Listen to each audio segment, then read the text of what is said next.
tout le monde, j'espère que vous allez bien. Aujourd'hui on se retrouve pour le dernier tuto d'Halloween et je vais vous faire un cupcake inspiré du monstre de Frankenstein. Alors ce n'est pas vraiment une création que j'apprécie à 100% parce qu'en fait au début je voulais mettre de la chantilly chocolat, mais en fait j'en avais plus et je n'ai pas du tout eu le temps de la faire. Voilà, j'avais d'autres trucs à faire. Du coup voilà, je me suis débrouillée comme j'ai pu.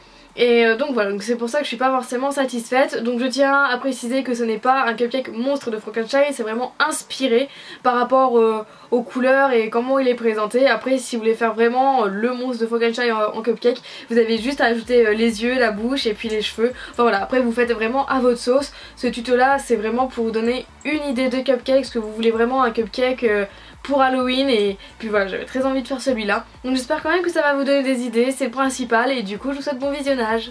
Donc je vais utiliser du rouge indien, du chocolat, du verre anis en cernite. Je vais utiliser aussi une lame, un pinceau, une brosse à dents pour texturer, un cure-dent, 2 clous à tête plate, voilà c'est très important, un moule base de cupcake, celui-ci provient de chez la petite épicerie, de la farine et un pastel sec vert un peu plus foncé avec la pâte. Donc comme d'habitude, je commence déjà par mettre de la farine dans la base, donc c'est pour éviter que la pâte ne colle. Donc vous pouvez choisir la couleur que vous voulez, moi j'ai choisi chocolat pour la base, j'enlève l'excédent avec ma lame et je continue de bien former ma base. Une fois fait, je prends le verre anis, donc en fait c'est un verre kaki très pâle, voilà c'est vraiment une couleur parfaite pour ça je trouve, et je viens former un dôme pour le mettre au-dessus. Il faut bien quand même que ce soit proportionnel, donc évitez de le faire trop gros ou bien trop petit, faut pas que ça fasse trop bizarre. Et ensuite je viens le texturer avec ma brosse à dents et je viens rajouter un petit peu plus de couleur avec des pastels secs. Donc voilà, c'est vraiment pour rajouter une petite touche de vert, voilà, pour pas que ce soit vert partout, je trouve que ça fait mieux.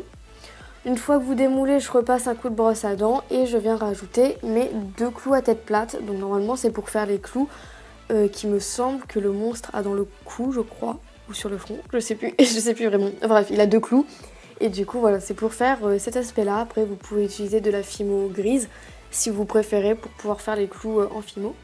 Ensuite pour la cicatrice, j'ai dû couper parce qu'en fait on voyait pas, c'était vraiment trop surexposé. Il y avait comme par hasard le soleil qui tapait à ce moment là.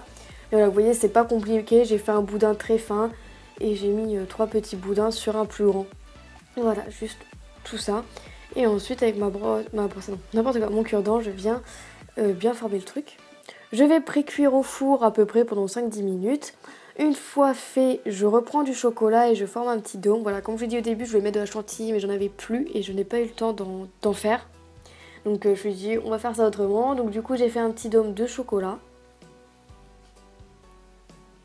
Et ensuite, je viens prendre du coulis que j'avais fait il y a pas mal de temps et j'en mets partout. Donc pourquoi j'ai mis le dôme, c'est juste pour que ça donne un petit peu plus de relief, puisque comme vous voyez le liquide est vraiment très liquide en fait.